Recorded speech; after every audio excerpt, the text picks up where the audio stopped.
Hello, Hersh Shefrin. Hello, pleasure to be with you. You are professor of the University of Santa Clara and coming here to the Rencontres économiques d'Aix-en-Provence. Do you think that nowadays people are overreacting and that it leads to instability in this world or in this market?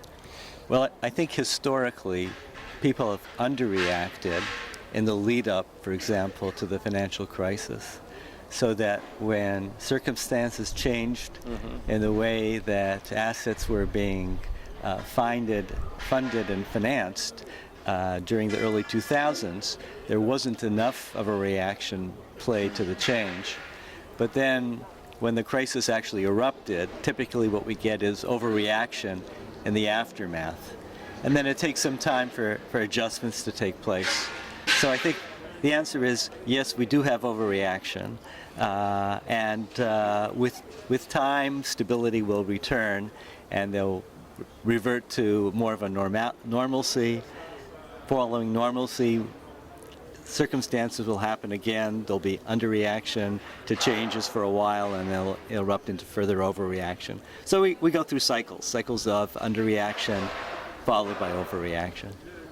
About this circle, how do you think this crisis influenced consumers' attitude toward time? I think that the shock to consumers is that the world is less stable than they had imagined. And so in the period leading up to the crisis, consumers took on far too much debt that was appropriate for their incomes and their budgets. And in the aftermath of the crisis, there's been a deleveraging as investors have tried to take on more cautious positions in connection with debt. So I think that the biggest effect on consumers has been more careful attitude. It's about spending. This, of course, has created short-term issues because of a lack of aggregate demand from consumers.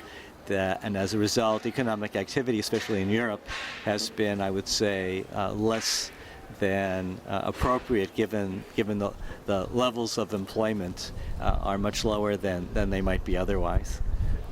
And what about the investors? Do you think they are encouraged to invest or to be precautious?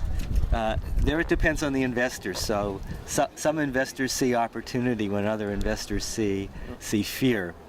I think that what is starting to happen now is that investors are beginning to be impatient, especially about the low returns to fixed income securities.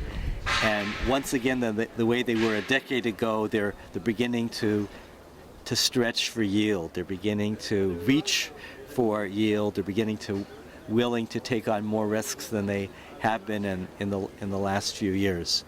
So the investing environment has changed, and investors are changing along with it. Hersh Shefrin, thank you very much. My pleasure. Thank you so much for asking me to be with you.